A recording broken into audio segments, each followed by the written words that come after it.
Welcome back to the Immigration Show. It's your boy Jim Hacking and Daniel Axelbaum.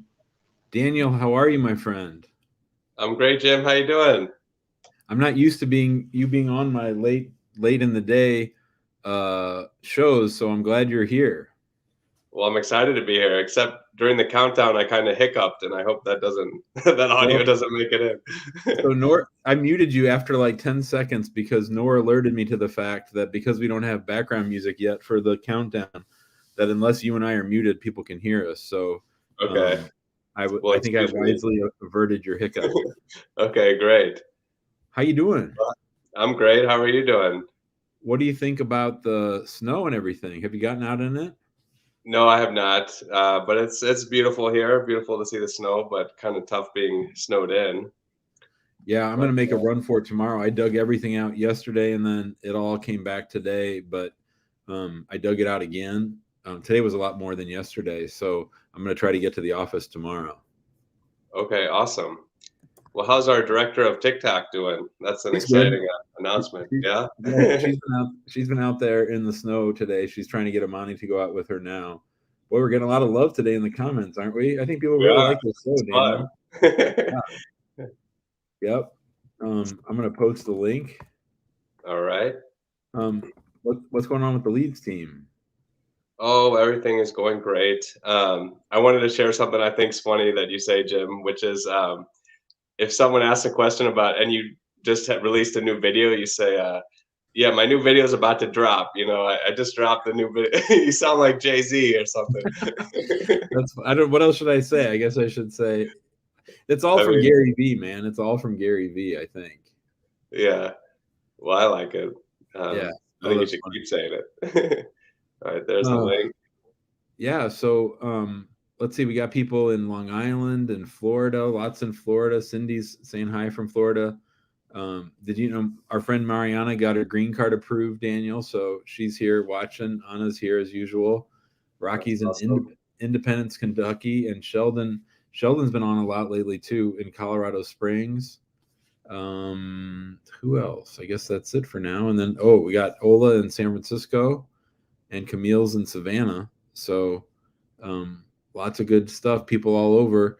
I meant to tell you, Daniel, that we went over 240 people on the show, and we're now into February, so my promise to go every day in January has come to an end. But I'm having so much fun that I'm just going to keep doing it. I am going to start probably taking 1 or 2 days off a week, and I think that'll be the only time we release or drop, as you say, new videos. I think I think that Maho and I are going to take a class on YouTube and try to blow up the channel a little bit more. These lives have really got a lot more people watching the channel. Our numbers are way up. Our subscriptions are up. The one thing I hadn't anticipated was that because the show's so long and usually our videos are so short, that more people are watching for longer. So now we have these Oh, videos with like 17-minute watch time. So speaking of extra long videos, yesterday I just slammed down my computer. I forgot to hit end broadcast. The recording is actually an hour and a half, and everyone's like, "What happened? Why is it so long?" But it's just black. yeah. I was worried that I had left the camera on, and like people saw me picking my nose. Okay. Well, Let's get to it. yep, we got some people here waiting to speak with you. So here we go. All right, Miss Prabjot. Hi, Hi Prabhat. Daniel, hi Jim, how are you? Great. How are you doing? We're great. Thanks for being here. I'm good, thank you. Jim, I have a question regarding affidavit of support. Yeah. My parents petitioned it at NVC. Do I have to file separate I-64 form? Yeah. They can be identical, but you have to file two different ones. Heard. Hello? Your audio is breaking up, but I think your question was your parents have Hello? cases. Can you hear me? Yeah, but you're breaking up. So Daniel, let's take her off screen and I'll just answer it. She can watch the video. All right. Basically, if you have parents or children or multiple people at the National Visa Center, you need to file separate I-864s for each of them. They can be identical, but you need to count each of them in the other's I-864. So yeah, you do need separate ones for both. All right, Prop Joan. Hopefully you can watch the recording, separate ones. We got Kay just chilling. What's up, Kay. Kay? Hi, Daniel. Hi, Jim. How you How you guys doing, buddy? doing? Great. How are We're you? I'm great. just relaxing. It's snowing and ice in here, so I'm just relaxing. Well, that's Yeah, good.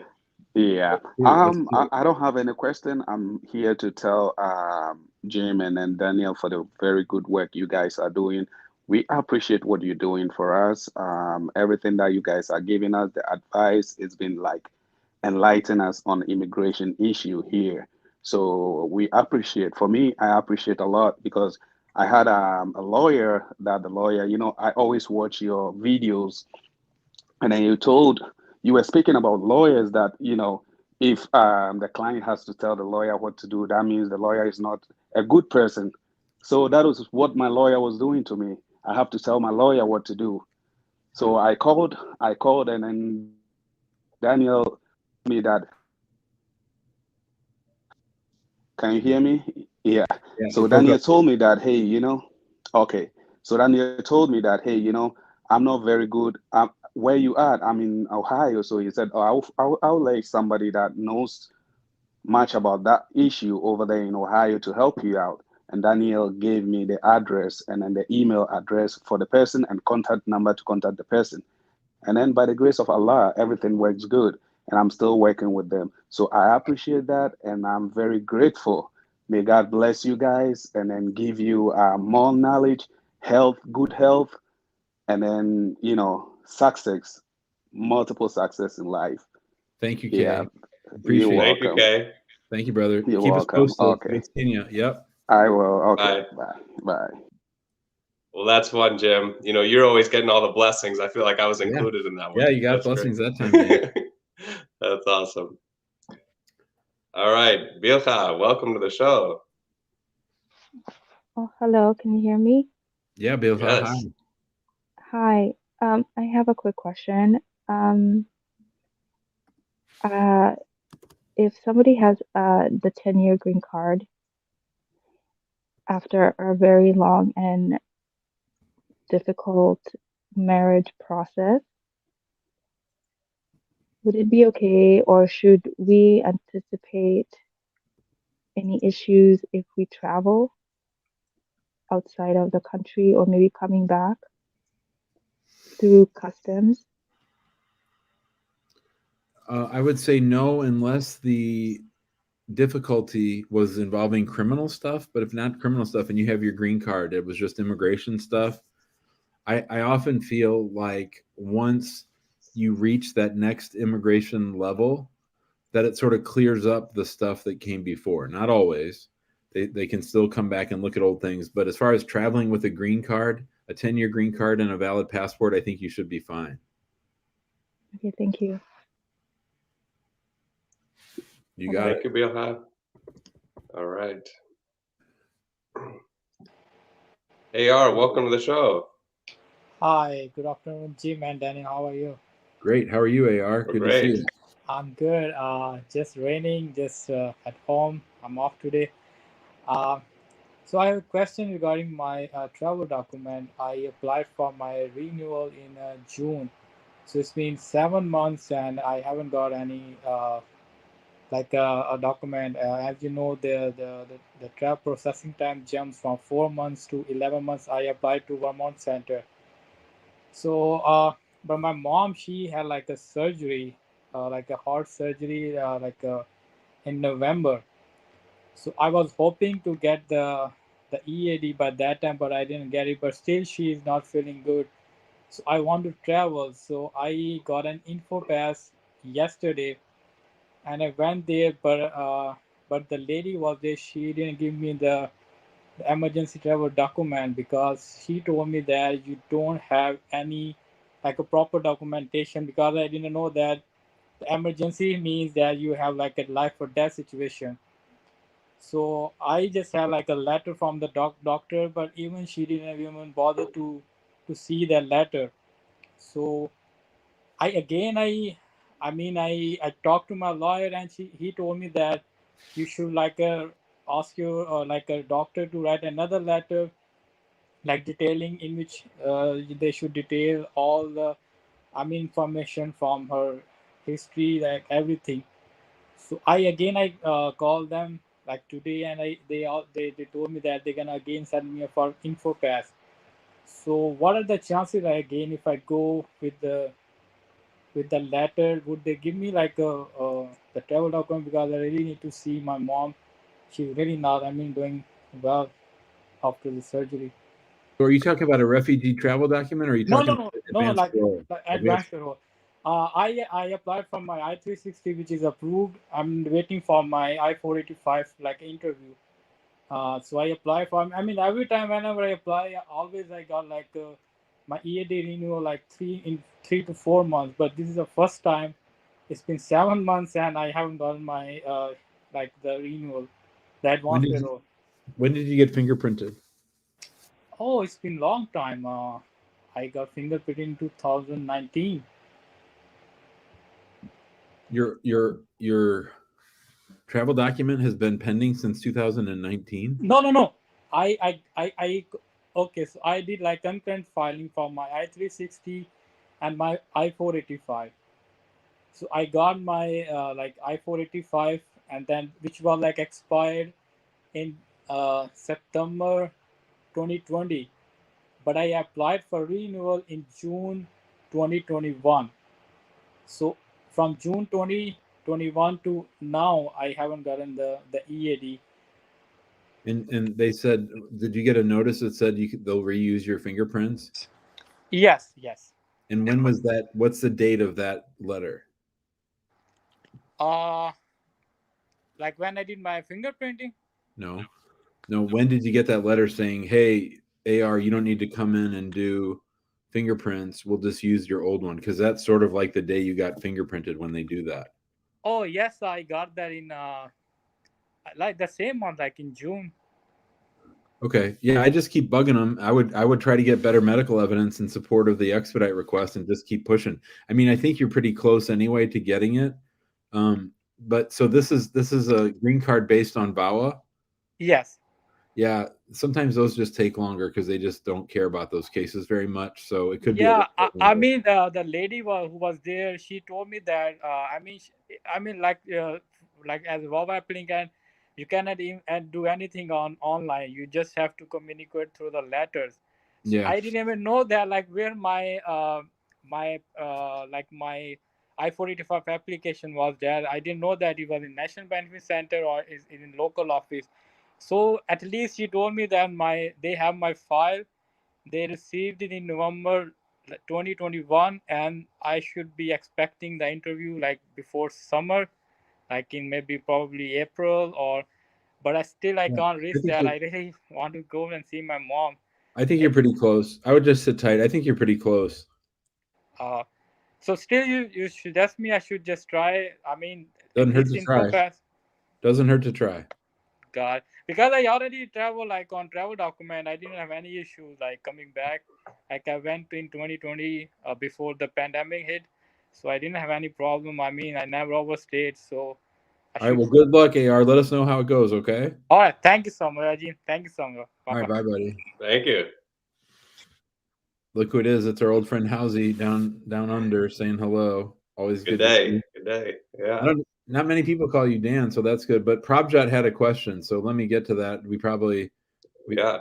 She was on, and we were having that bad audio. So let me. I went ahead and pulled up the instructions, and we can go over them real quickly. Oh, perfect. Yeah. So she wants to know what's the difference between the affidavit of support and which is the I-864 and the I-864 EZ. So the affidavit of support is a form that people have to file when they want to sponsor their spouse or family member for adjustment of status. This is how you sort of demonstrate that the person is not going to become a public charge. And you generally do that by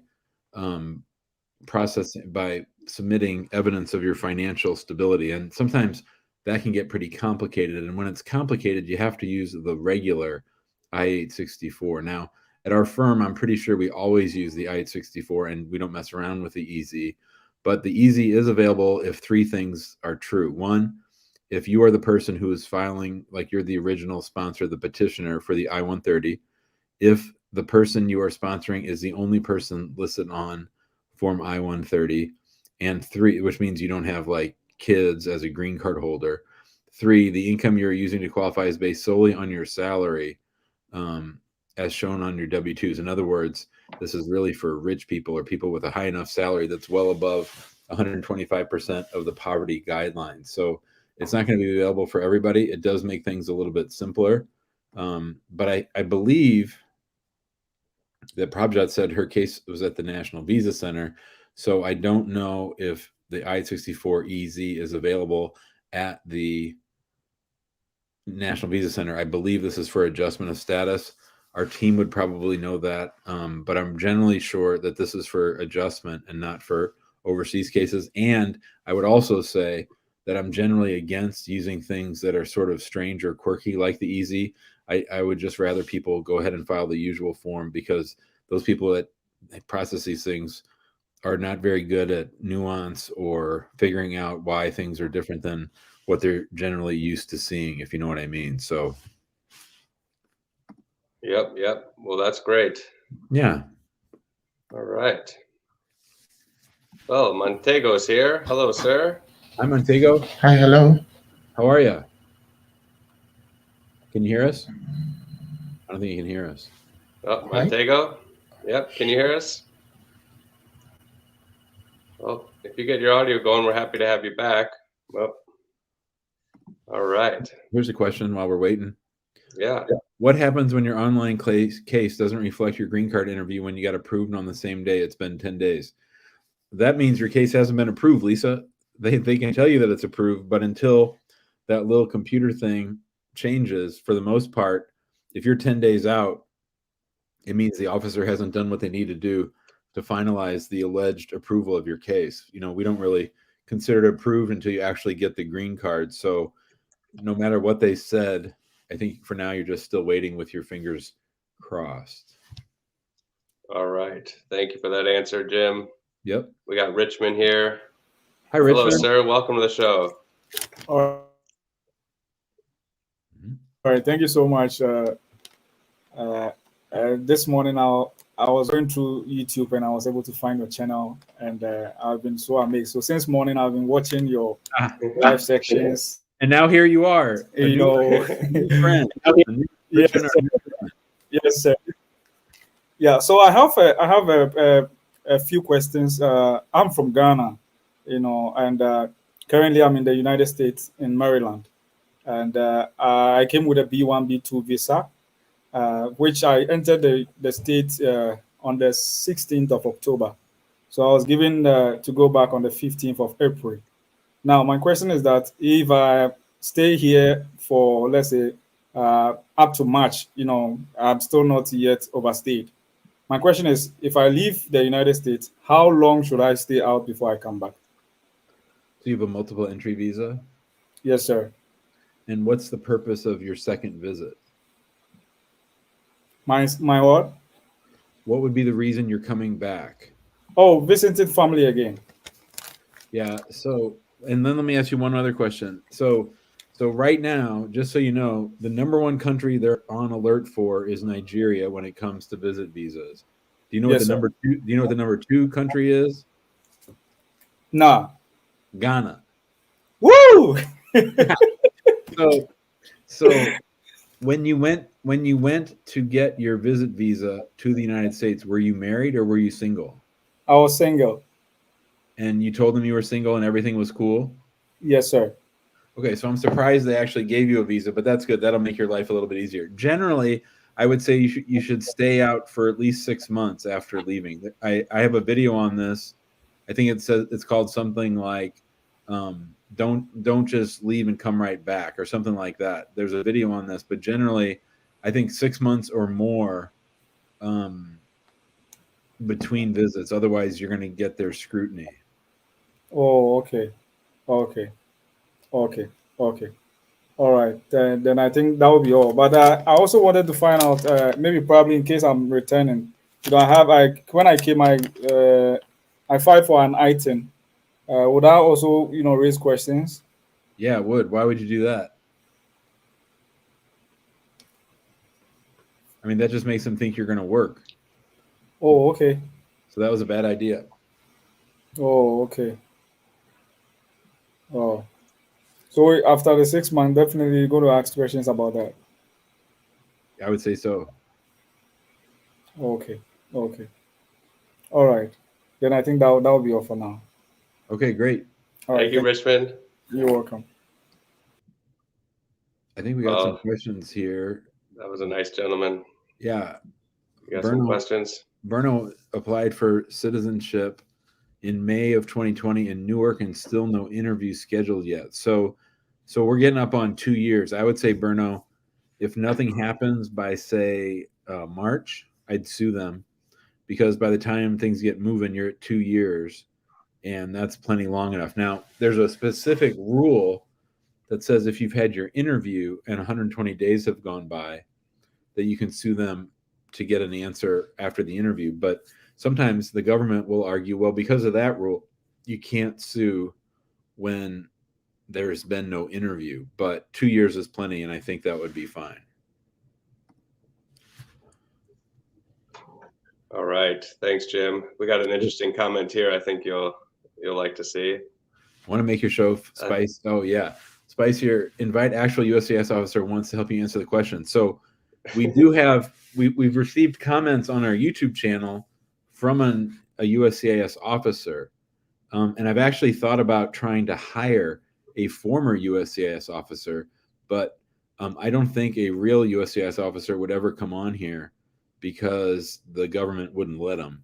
But wouldn't it be interesting? Now I will say that officer who left us those comments, Daniel, I don't know if you remember, he was sort of saying that I was a little bit too conspiratorial and a little bit too suspicious of the motives of the fine people at USCIS. But then, lo and behold, we get an article in the Wall Street Journal that says basically they're not processing anyone's N-400s because their paperwork is buried in some damn bunker in Lee Summit, Missouri, and nobody wants to go down into the bunker and get their records. Now, that's the dumbest stuff I ever heard. So, I would be very kind to an officer who came on. I would really like that. And I've had fun conversations with officers. I remember, Daniel, that when I was a brand new immigration lawyer, that some old timer at the USCIS office in Kansas City was retiring, and all these immigration lawyers were like praising her and saying they were going to go to her retirement party and all this stuff. And I was like,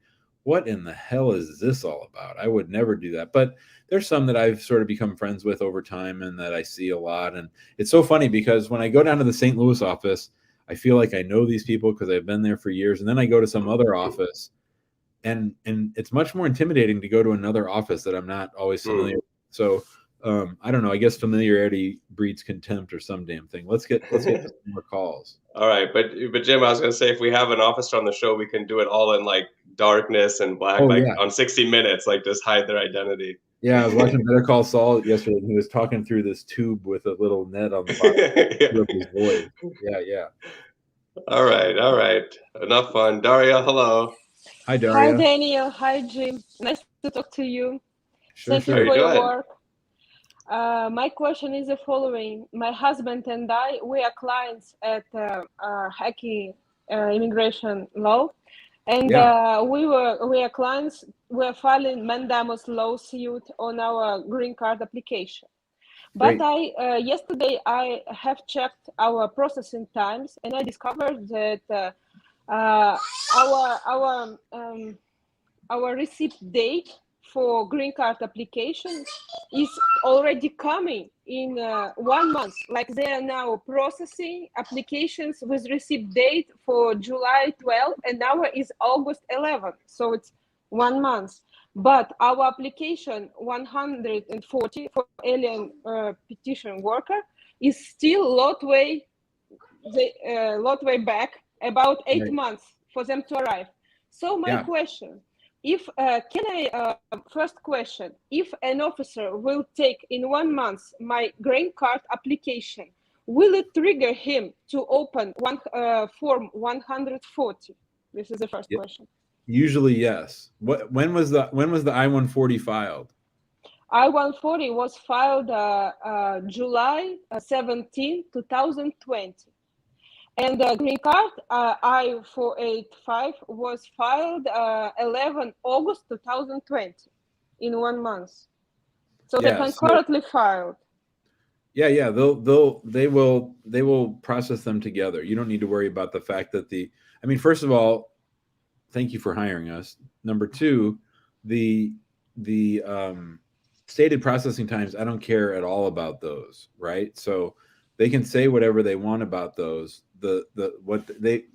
I will say this, that in very, very few cases do they rely on their own processing times to say that the time that they're processing it is reasonable. That's number one. Number two, there's case law that says that the agency can't just keep pushing back their time and saying that that's okay. You know what I mean? So we're not bound by their processing times as being determinative of whether or not you've waited long enough. So do you think in this situation, like processing times are coming for our green card application, do you think we should file Mandamus lawsuit on green card, or better keep it on hold and wait naturally 1 month? Maybe they will start processing naturally. What do you think? So here's what I'll say. I am your humble servant. I will do whatever you want. If you want to slow things down for a while, totally fine. We got plenty to do. And we've done that before, and people have gotten their case going. So, I mean, to me, an I-140 that's been pending since the summer of 2020, and now we're in the middle of 2021, it might be a little early to sue. So if you want to wait a month or two, we can just put it on pause, no problem. I got it. Just email your paralegal. Is it Tommy or is it Peely? Okay, it's my paralegal is Tamara. Yeah, just email Tamara and tell her, and then we'll just put it on hold. I got it. So let's wait 1 or 2 months and let's see what's gonna happen. Correct? Sounds good. Perfect. Thank you for your answer. You got it, Daria. Have a good night. Okay, see ya. Good night. Bye. Thank you. All right. Leonora, thanks for your patience. Welcome. Your audio is weird, Daniel. Hi. Oh, really? Yeah. Hi, Lenora. How are you? Good. How about y'all? Great. What can we help you with? When I filed the Fiance visa, I was actually young, like 17. But now I'm 18. But it's taking like long to get approved. I filed like November 19, 2020. But there is no update. Nothing. It's still at USCIS? Yeah. So November of, when did you say, 2019 or 2020? 2020. So that's a long time. Do you know which service center it's at? California. And do you know if in the state in which you lived when you filed the fiance petition, do you know if 17-year-olds could get married? Well, I'm not sure, but on the fiance visa it says at least 14. Yeah, but it's sort of state by state. It sort of depends on what the law. I haven't looked at this in a while, but I'm pretty sure it depends on what the law is at the home state of the person that's applying. I'm not sure. I just did it that time.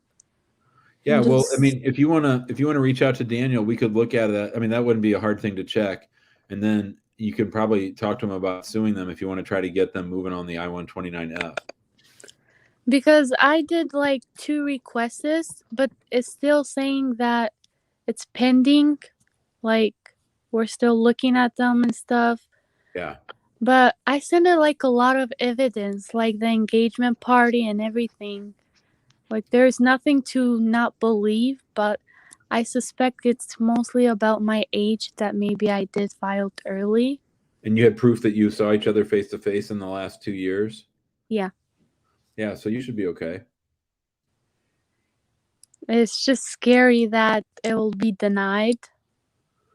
Well, that's why you want to do the research. That's why you want to figure out what the law says, and then it shouldn't get denied. If you're right, I mean, really, right now, the only question is whether you were legally eligible to sponsor someone.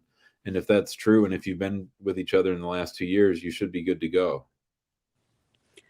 I mean, yeah, but hopefully, because I have this Lawfully app, Uh-huh. and it tells me like a lot of dates, like when it will process and until when. Mm-hmm. For example, right now it says yours will process after January 19th, but there's still nothing. My notice date, I think it was February 23rd. Of 2020. 20, yeah, but I was waiting to see if anything come on the 23rd this month, and then after that, I don't know what I will do. So Alex said something that I was about to say. I might have said it a little bit more gently. Alex says lawfully is complete BS, girl. But lawfully, all they do is they just take all the data from different people who say when their case is processing, and then they use that to sort of guess. And as you just noted, they said January 19th or whatever, and they weren't right. So the only thing that matters is whether the case has been approved. As far as tracking it, and even USCIS's own tracking system is dumb. So I don't think you can put much weight in that. Yeah, so there's nothing to do about that right now. Well, you could sue them if you want, if you're tired of waiting. I mean, yeah, but I don't know. I'll see one more month. Okay, cool. Well, just let us know if you need our help. Yeah, thank you so much. You're welcome, Lenora. See Thanks, ya. Leonora. You're welcome. All right, Jim. How you feeling? I'm good, bud. How you doing? Oh, just great. Just great. So, I wanted to ask you, you said you went to 240 Views. What was the show? What was going on? Like, Oh, I don't know. Amani was a big draw, I know. That was a good one. We just went long. I think Sundays, people really like it on Sundays. I think they're sort of people are chilling on Sundays, so we had more people watching. And with the longer we go with the show, it's always those last 15 minutes that we have the most people watching.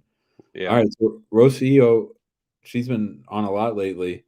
She filed her 751, and it was delivered on February 1st. I think it usually takes about 2 weeks to cash the check and to get things going. So about 2 weeks, Rocio. Nothing to worry about. All right. Thanks for that. All right, Joel, welcome to the show. Thanks for being here. Hey everyone. Hey Jim. Hey Daniel. I don't actually have a question. I just wanted to say thank you for all the work that you guys do, and I really appreciate it. It's really was really helpful for me going through the green card process, and my green card got approved, which is fantastic. Nice. Awesome. And it's just been really helpful having you around and answering all the questions. Awesome. How long did it take your case? It took almost 12 months. I got caught up in that when they were hurrying up to get everything done before the end of the fiscal year, and so I didn't end up having an interview. It was quite interesting. Yeah. And it was based on marriage? No, it was an employment-based case. Yeah. So my employer was contacted by USCIS, basically saying this is going to happen, and then I got a letter from the USCIS, not even a request for evidence, just basically saying, we don't have your medical. Hurry up and do it. Bring it to the office. We basically want to approve your case. But I'd already given them the medical, so I didn't know what to do. And then the next day it was approved. So they were rushing around the last couple of days getting everything done. Yeah. That's great. Congratulations, Joel. Thanks for coming on and saying hi. I appreciate it. Thank you, guys. Thanks, Bye, buddy. Joel. All right. That was always good. Nice when people come on just to say hi. Thank you. Yep, for sure. All right, Yomi. How you doing? You're muted, sir. Thank you. Hello. Yep, for sure. Hello. Yeah, we're having a little trouble hearing you. Good. How you doing, Jim? Good. How are you doing? Good. I do have a friend. I do have a question concerning a family friend. He's been in Nigeria for 2 years. He had a. Hey, Yomi, can you do me a favor? Turn off your speaker because we're getting a lot of feedback. Turn off my speaker.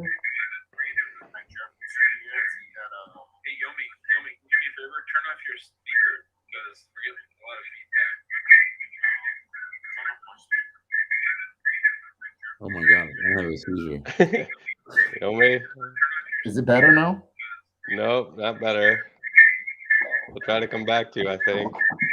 We'll come back to you, Yomi, see if you can figure that out. Sorry about that. Roberto has a nice message for all. Hey, everyone, don't forget, leave your like. It's free. Likes are free. We like likes. We also like Google reviews. Let me go ahead and share that. Gotta get the banner going. There you go, Jim. People want to leave us a review. It's very helpful. It helps. We got 161 people. If 10% of those people left us a quick review, that would be 16 more reviews. That would be great. So thanks for watching. I remember I used to always watch Channel 9 and the PBS Pledge Drive, and they'd always be asking for people to do stuff. And maybe we should have like a call-in center, because I always like to say, hey, who's calling in or who left us a review? That'd be cool if we could do real-time reviews. And then Nora's going to yell at me if I don't give a shout out for Here we go. Immigration hacking. I'm really excited about that, Daniel. I sort of stumbled on that name. I grabbed the domain name, because we have hacking immigration, but immigration hacking just sounds like more of a verb than anything. So that just made me happy. Well, Jim, I gotta say I'm new to the whole TikTok thing, so the videos are quite different. She said it's a lot more fun than the YouTube, though, huh? That's what she said. It's gonna be more fun. Hold on, Daniel. Why don't you cover things for a minute? I'm gonna mute because the school's calling to tell us. You got it. All right. We'll bring up Yomi, see if he's... Hi, Yomi. Let's see if your audio is fixed. Can you speak for a bit? Yes. Can you hear me now? Yep, we hear you. So tell us what your question is, please. Okay. I'm calling on behalf of a friend. He actually resides in Nigeria. He had a conditional green card and traveled to Nigeria on a conditional green card, expired, and has been in Nigeria for over 2 years. What are his re-entry chances? So this means he sort of abandoned his residency by staying out of the United States for 2 years and not getting the conditions removed on his green card. Is that right? Yes. So, and is he divorced from the person that sponsored him? Yes. Yeah, I think his chances are slim to none, my brother. What's his excuse? What's his reason? He actually went at the very late time, just towards the COVID time, and I'm not so sure why he didn't have an extension of his green card before he left. But he got caught up in the whole COVID thing and couldn't return back to the U.S. So, do you know anything about the underlying marriage? Was it all shaky? Did they have a hard time getting the conditional green card, or was it sort of smooth sailing? It was a smooth sailing. And if USCIS went and knocked on the spouse's house tomorrow and said, hey, is this a real marriage? Is Yomi's friend a good person that we should let stay in the United States? What would the spouse say? I can't speak for the spouse, though. Yeah, so you might ask your friend that question. I think that it might be worth a shot trying to re-enter on that expired green card, but I think they've got to be ready to be put on a plane back to Niger. So is it Niger or Nigeria? He's in Nigeria.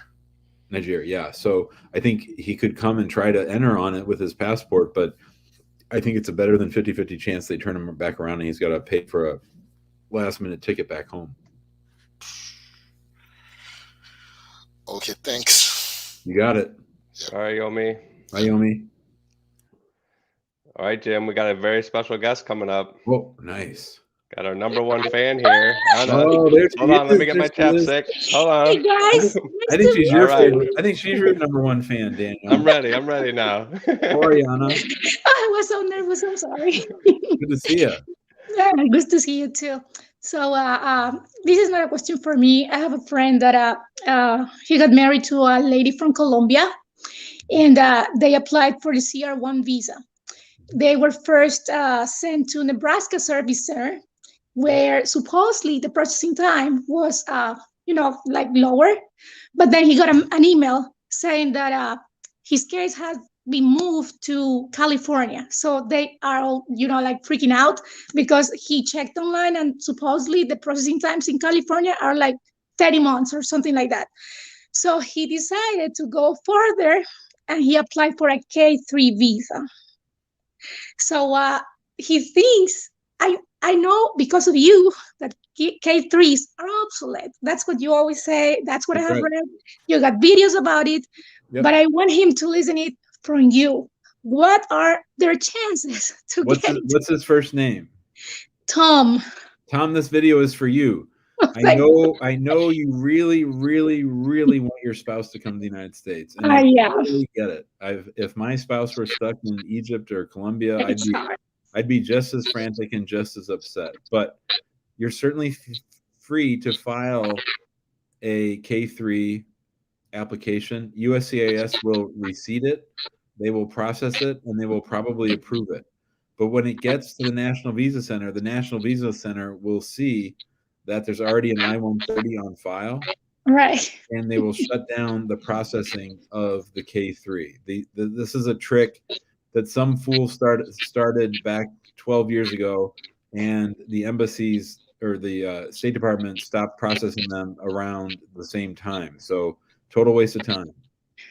Thank you so much, Jim. Daniel, Sure. nice to see you. Thanks, Anna. This was fun. And see ya.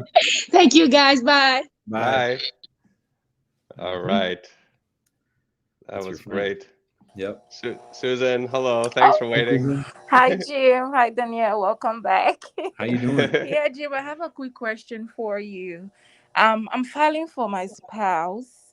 So am I just filing just the I-130 or Is your spouse in the United States or outside the United States?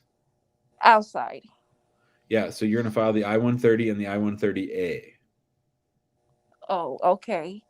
Okay, and another question about my citizenship. I still haven't had anything from USCIS for my interview. Do I have to sue or still hold it down? When was the interview? They haven't given to me yet because I did file in May 2020. May 2020. And okay. So you have an I-130 pending for someone else? Yeah, I want to file in for him. So did you get your green card through marriage or through some other way? No, F12 from my grandma.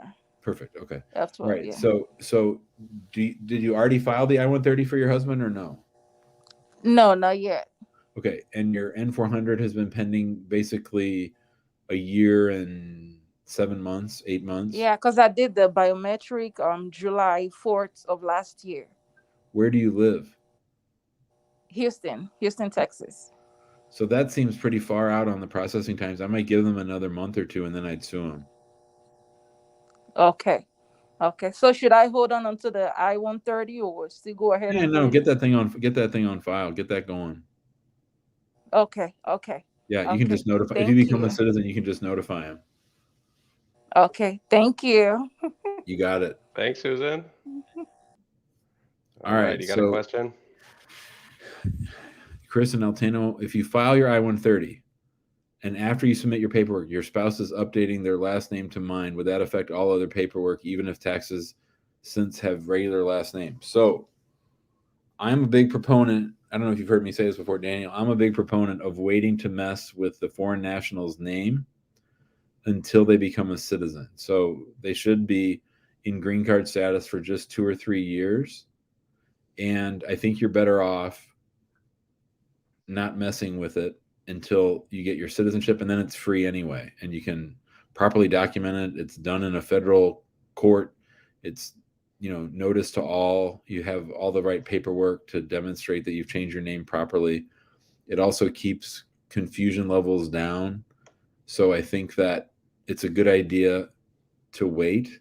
But that being said, if you want to do it, it's doable. Just do what you want and they'll figure things out. It's not going to screw things up that much. It's not that big of a deal. So my vote is for your own peace of mind to wait to do it. But if you don't want to, I'm cool with that. Like, we'll do it for our clients. We don't sort of object to that. I don't have a problem with that. Okay, great. Yeah, people ask that question a lot. Mm-hmm. All right. J.A., hello, sir. Oh, we're not hearing you. Hello? There you are. Hi. So, thank you very much for your videos, Mr. Jim. I just have a couple questions, if you don't mind. Go for it. My first one regarding my green card. We were granted, me and my family, an asylum back in December 2019. And we applied for the green card a year ago. A week after today will be 1 year exactly, and we have not received the green card yet. Okay. They used my fingerprint for the work permit, and they sent me a letter saying that you don't need to show up for a fingerprint, but Yep. they sent a fingerprint request for my wife to show up, and then when we showed up for the fingerprint back in August, I realized that her date of birth was switched on the computer, and I mentioned that to the officer, and then he corrected it. We got the stamp on the letter, then we left. Since that time, we didn't hear anything back. Did you get your asylum from the immigration court or from the asylum office?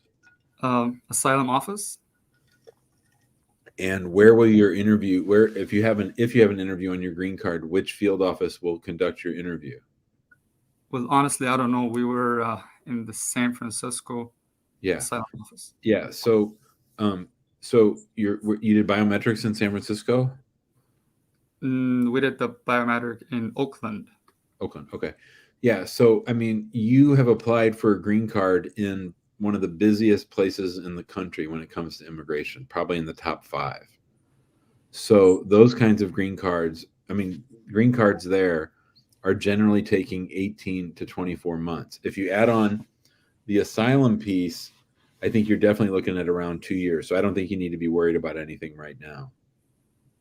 Okay. So I thought it would be 1 year because everyone I know that, like, according to my research, it says like a 1 year, but I don't know if it's because of COVID-19 delays or it's that's the normal track. I think it's COVID. I think every asylum case is different. You never know what's in the file that might trigger extra scrutiny. I think they're just also sort of backed up. I have another 2 questions, please. Go for it. So I need to renew my passport due to a job requirement. My job required me to have a current passport at all time. What I should do? You should get a reentry permit. You should not get a passport from your home country. So my understanding with a travel document that I have to renew, in order for me to renew the travel document, I have to send the one on my hand to the immigration in order for them to send a new one. Is that correct? No, you don't send it right away. You just send the application, you send them a copy of your passport, and then if they ask you for it, you send it. But I don't think you're going to have to do that.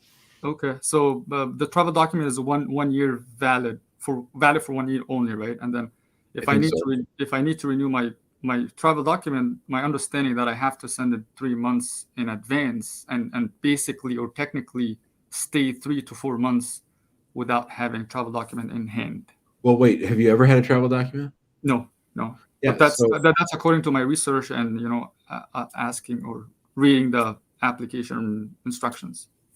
Okay, so I would never send in my reentry my travel document until they actually ask for it with an RFE. I would not send it at the renewal. I would only wait until they do it. They're not going to reject it because you didn't include it. So for that reason that you just mentioned, you keep it until they ask you for it. Okay. So the last question. Yep. Thank you very much for your patience. You're fine, brother. In June 2020, so a couple of months after we were granted asylum, I was selected for the green card visa lottery. Yeah. And I did not proceed with it, but Good. Do you think is it is it good idea if I want to switch or? It's too late now. That year's over. So if you don't take advantage of it during that year and get it taken care of by September 30th of that year or the next year, it doesn't matter. It's as if you never got picked. Okay. But you're better off just going with the asylum-based green card anyway. Okay.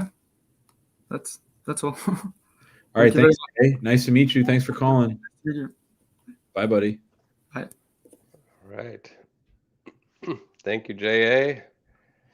All right. Shelly, welcome to the show.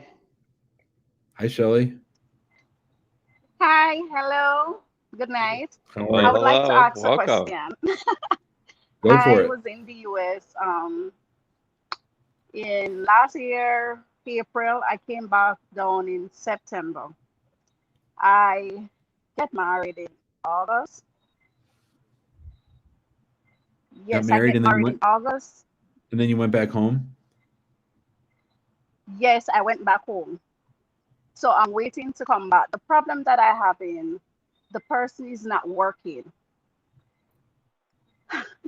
Or the person, you mean your spouse? The person, you mean your spouse?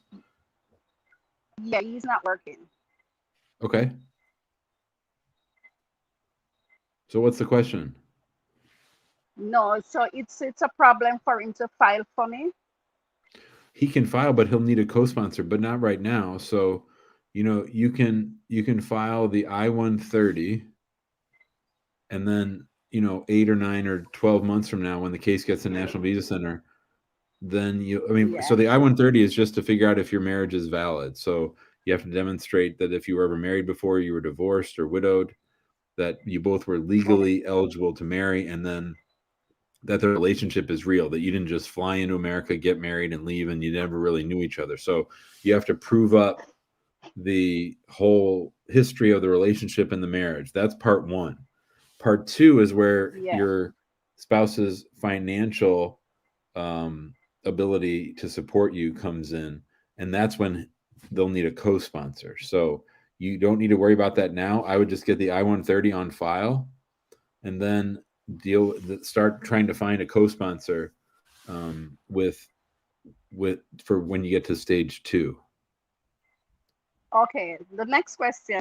If I'm there, it would be easier than you do it to here. Yeah, I mean, I would have voted, if you'd asked me, I would have voted that you probably just stay here and do it all, just because the embassies suck and they take forever. But if you have a Okay. multiple entry visa, you might want to come back. But now we have Yeah, I to be have a 10 careful. year.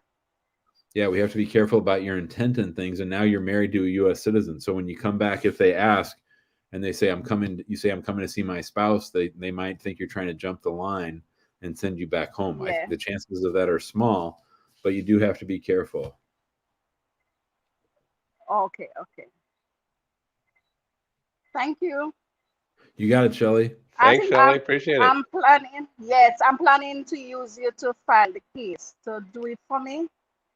Yeah, for sure. Just Yeah. send Daniel an I watch email. your program every day. Oh, thank you, Shelley. We're glad about that. Yeah, we'd love to help you. Every day. We'd love to I'm help going you. to And try the TikTok one. okay, great. Thank you, Shelley. Okay. Thank Okay, you very bye-bye. much. Have a blessed one. You got Bye. it. Yeah. Oh, we're getting a lot of fun comments.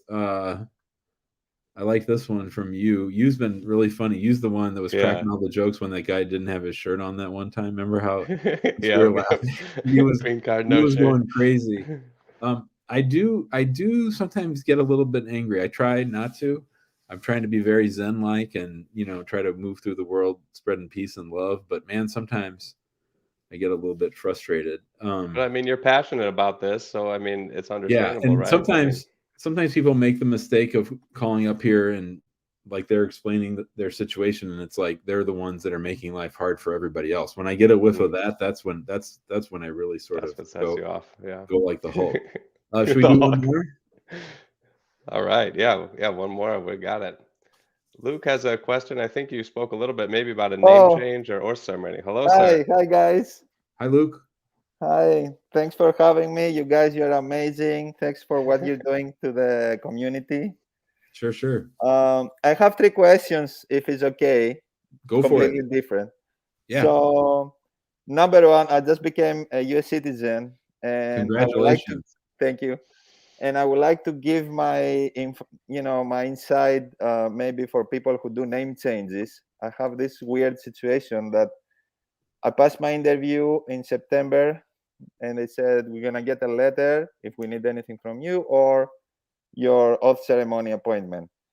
So it took forever. I called the immigration office. They said, oh, it's we're still processing your application. It's not approved. Anyway, they were a little mean to me. So then I sent them a letter through the application. The next day they called me. They said, we don't do oath ceremonies and we don't do name changes anymore. And you have the option to wait 6 months or a year. Yeah, that makes sense. Or you don't change your name. So I didn't change my name. And I will do it by myself, I guess, to the court. I mean, a lot of places, a federal judge has to do your name change. So if you're not doing, if you're in a place where they don't usually have judges do the naturalization, where they just do it at the field office, that could slow things down. That would actually be a good video. Yes, so that's why I put it like, because I was in the downtown LA, my interview, and at the same moment, I just tell them I moved. So I did change of address, and the Valley office, probably they don't have judges. That's my, and they call me, one officer told me, we don't do a name change anymore. The other officer told me you have to wait 6 months or a year. So I don't know what is true exactly. So I'm guessing now only few places they do judicial ceremony. So if you're unlucky, you're gonna wait forever if you do name change, guys. So yeah, for everybody to know, just because I asked the officer, she didn't think about I'm gonna be in a different field office. So she said, no problem, doesn't matter you do name change, it's gonna be fine. But they assigned me to a different field office in the Valley instead of downtown LA. And probably that was the case. I don't know. I really don't know. Just I'm saying, just in case to give some insight to people that do the N400 now application. Thank you, Luke. Thank you. So what are your questions? You had a question for me? Yeah, I have two questions. Go for it. Okay. One, there is a similar case like the guy you guys have from Philippines, I believe, with the college. He went 3 months in the college. Yeah. Yes. So my friend, she's from Greece. She married. She was going back and forth, and every time she has the green card, every time they get her in the other room, every time she enters the country, and they keep interrogate her for a school. So she had no idea at the moment, and they let her go. And then her attorney said, when you're gonna have your citizenship, you're not gonna have this problem. So wait until you get your citizenship. So she did the N400, and she did the application in September 2020 with the 5 years wait. And since then she get no answer, except they're still looking for a fraud, whatever. So what was happening is she had an F1 in the past before she get the green card, and she applied to many different colleges, and she go to 2 or 3 of those. And she told me when she was in the naturalization interview, they keep asking her, what do you know this college? Do you know this college? I'm not sure. She doesn't remember. And she said, maybe this college, yes, she wasn't sure because she doesn't remember the name. Not good. Yes. And they stick in her case, like the guy from Philippines. Now she did an inquiry, as she told me, with an attorney she had, the 30th of December 2021. And now my question for my friend is, what is the next step? She can go to the governor or the whatever. She make another inquiry, or she has to file a lawsuit. What she can do? No, she should work her ass off trying to track down the records of where she went to school. She should stop being so dumb about it and prove up her case. They're going to deny her for that. This is clearly an issue. Your friend got it, and my client got it, and that caller from the Philippines the other day got it. So, Daniel, send me a Slack and just remind me that I need to talk to Andrew about this to sort of add it to our issues list of things to spot. But that if people are in perpetual F1 without getting a degree out of it, that's something that's going to come up. And it seems like, as Luke is pointing out, it's coming up at people's naturalization interviews, which she probably long ago forgot about it. My guy luckily knew about it, and we had him ready for it because we knew it was going to be a big issue, but it's not something to mess around with. Okay. Yeah. All right, what's the last question, Luke? Well, this is the last question of the day. What you got for me? Okay, last question. My girlfriend, she's here with Asylum, she has two citizenship, Greek and Ukrainian, and she has a court date in December this year. And my question is, if we get married, or can we drop the asylum case, because probably with two citizenships it's going to be really hard to pass the asylum case. Yeah. So did she file that with a lawyer, or did she file that on her own? I think it was or with a lawyer or with paralegal. I think with a lawyer. So the problem is, so you can't. I mean, and you said she has a court date, right? Not an asylum interview, a court date in December. I think so. Yeah, it was before. I don't know if it's an asylum interview or a court. I'm not sure about that. I remember it was before in COVID, and they get an extension for this year. Well, if it's in December, then it would be court, because the asylum office doesn't schedule it out that far. So that means she's in deportation proceedings. So that means you have to do what's called a two-step. You have to file the I-130, get that approved. After you get married, you file the I-130, you get that approved, and then you go to the judge and you say, Judge, this lady is married to a U.S. citizen. They have an approved I-130 or a pending I-130. Can we terminate the deportation proceedings so that she can go get her green card through USCIS? We've done this many times. These are actually fun cases to work on, but you can stop the deportation with the I-130 approval. And right now, with Biden's people in charge, that's the best. This is the best time ever to be asking for that kind of relief. Okay, so but you need to get moving. I got you. So basically, we cannot do the Y-130, 485 all together. No, because the immigration court has jurisdiction over her case, not USCIS for the I-45. The other thing I want to point out is, the one thing I'm a little bit worried about, Luke, is one of the big cardinal sins, one of the things you cannot do at USCIS is file what's called a frivolous asylum claim. And they might think that her asylum claim was frivolous because she could have gone to live in the second country, if that makes sense. Well, actually it was legit, because the one like now is under war, is very difficult for her, and the other is she had a lot of discrimination in Greece. So yeah, so I mean, it sounds a little bit complicated, it's a little bit tricky, but we'd be happy to try to help if you need it. Okay, perfect. Oh, by the way, guys, everybody who's doing naturalization application, Biden administration make it so fast right now. Mine take 8 days. It was unbelievable. Wow. 2 years for my second green card, 8 days for my naturalization interview. That's and great. another friend we did, it was only 1 month. Really, really fast lately. That's I don't great. know, it's in California. Thanks, Luke. Thanks, Luke. Thank you, guys. Have a Nice good to night. you. Thank All you. right, Bye-bye. Daniel. That'll do it for All right. today. That was a good show. Great show. We'll be back tomorrow at 5 p.m. Central. So right around this time tomorrow, we'll be back on. I'm going to try to be in the office tomorrow if I can make it out of the frozen tundra. Yeah. We'll see how it goes. And Daniel, I'll talk to you tomorrow. All right, Jim. Bye, everyone. Thanks. Thank you, buddy. See ya.